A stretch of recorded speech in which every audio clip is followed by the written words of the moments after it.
When somebody says, I just don't get it. I don't get Bitcoin. I don't understand it. How do you help them to understand what Bitcoin really is, what it's about, and kind of why it matters so much right now? Well, first of all, I completely understand that question, right? Because I didn't get Bitcoin and nobody gets Bitcoin in the beginning. If you had a state change, the world going from one system to another system, that would be very confusing and you would likely misunderstand that. So ultimately, why you need to understand Bitcoin is we are going through that state change in the world. And so even though it feels hard to understand, people should stay with it because of that state change. So what is it to me? And maybe we'll start kind of in the state that everybody lives in today. We live in a control system driven by money. And that control system is an exploitative system globally that has to concentrate wealth. And as it concentrates wealth kind of accrues at the top and then joins with politics. And it has to be a control system that we lose. Humanity overall loses from that control system. And everything we do from that control system makes it stronger. As we fight within it, it makes it stronger. And what Bitcoin is, for me anyways, at least as I see it, is an open, decentralized, secure protocol bounded by energy. And it resolves that control system. It allows us to escape the control system in favor of a protocol that allows all of the benefits of our productivity around the world to accrue to us instead of someone else. And that state change that the world is going through would be really, like if you're measuring that state change from the state change, it would be really confusing. If you're measuring it from the new system, imposing what I just described, you'd start to see how the world heals everywhere because of Bitcoin. So I think that that's a really great foundation to start with, was that idea of this protocol that you talked about, because a lot of people, when they see Bitcoin on the news, they, CNBC or in, whatever, not newspaper, but news website that they happen to be reading, they see it talked about in a way that's very similar to how people talk about tech stocks and speculative investments. And it gets kind of lumped in with all of these, risky type assets. Can you break down a little bit maybe why you view Bitcoin differently, why it's not like a tech stock, and why it being a protocol matters so much more than it just being another technology product? Yeah, so technology stocks or technology products are winner take most until the new, better technology comes along. Protocols are winner take all, and everything is built on top of a protocol. So I was really intentional when I said the 5 words connected. So they're all the interdisciplinary, an open, decentralized, secure protocol bounded by energy. All 5 of those words matter a lot, and it's open, anybody can choose to move to it. It's decentralized, so having more Bitcoin, it doesn't give you any more control of the network. It's decentralized around the world. It's secure. In 16 years, nobody's ever attacked it. And even worse, every single person who's tried to control it, essentially tried to cheat it, could have done better if they just bought it on the cooperative network. It's amazing. So it's staggering in the fact that if you cheat Bitcoin, you only cheat yourself. And more people will try to cheat Bitcoin. But that's, at least in the 16 years to date, it's proven that. Protocol, and protocols are winner take all. There is only one internet, and it comes in layers. You have a choice on the internet. You could be North Korea and choose for your society not to be on the internet, and they suffer the consequences. But you cannot choose. You're either on the internet or you're off of the internet.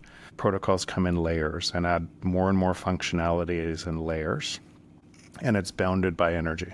So when you put those 5 things together and you say, what would that world describe versus something that is manipulated, our time is manipulated and money is manipulated, and that would describe perfectly the first global free market that ever existed when measured from the protocol. But it would create a whole bunch of confusion because we don't see protocols very often.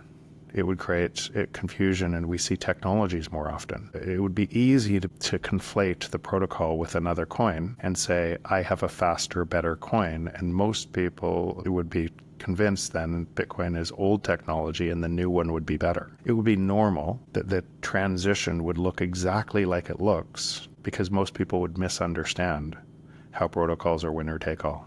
They would think they need some other piece of technology. They would think they need something else, some other blockchain, without understanding this deep enough, because they don't understand protocols nor technology deep enough. And then if you added the point that a whole bunch of venture capitalists and others could get rich by creating exit liquidity on those same people, all of the incentives would align to make that happen more. So the world we're seeing as we go through one system to another, and all of the noise that would naturally happen would be normal, because of incentives in the market out of the broken system and trying to cheat a new protocol that can't be cheated. He would have to create other coins.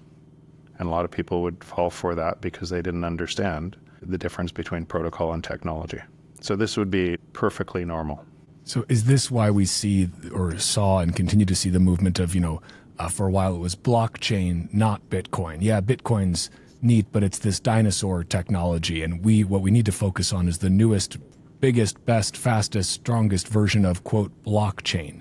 Does that just come from, as you said, it's kind of like an affinity marketing scam trying to conflate, okay, we'll say Bitcoin's this technology and technology can be improved. We'll ignore that this is a new protocol, a new paradigm for money. And that's where all this confusion, because one of the big questions you get when people ask you about Bitcoin is, okay, Bitcoin sounds interesting, but it's very expensive. What about XYZ coin, whatever other altcoin that it may be? You get that every time you talk to someone.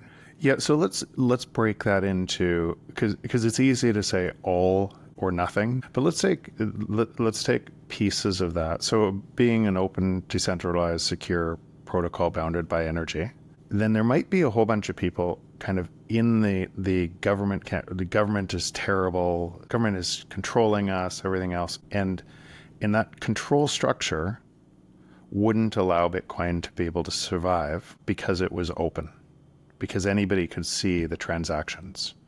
So inside there's probably some reasonable arguments to saying there's not enough privacy. And as this structure gets bigger and bigger and more concentrated, they're going to come and attack Bitcoin.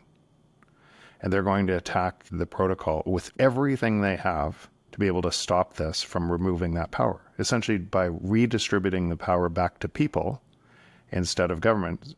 In the natural state of the market. So they would worry about that. In that, it might make sense to have a privacy coin. And that privacy coin might not be just somebody saying, I'm going to try to destroy Bitcoin. I'm going to try to create something that can evade that. So inside that, the nuance of that example, right, you could say, is that a good idea? And the idea of privacy is a good idea, right? Especially if you had a massive control structure trying to attack a decentralized secure protocol bounded by energy.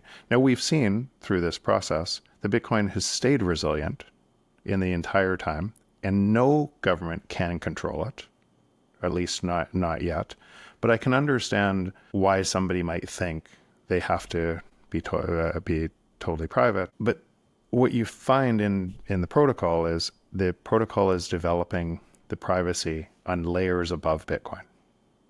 Instead of needing a new coin, that coin centralizes and becomes a problem so there's some ideas within the coins that make sense and extend the functionality and the benefits of Bitcoin, but they come in different layers, so you don't need a new coin. And then the other part of that. So I would say what I just described might be a good actor or an actor that thought through this is needed.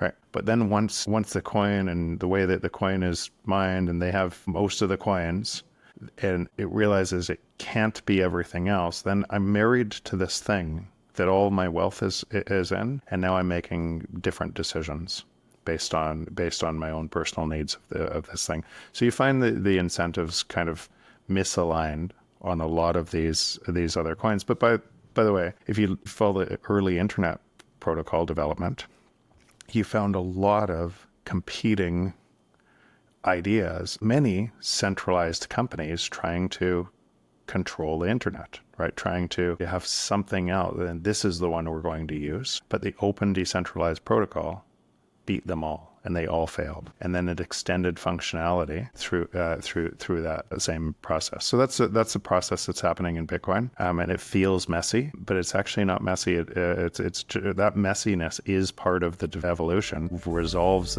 this paradox of us living in a system of control and moving to one of freedom.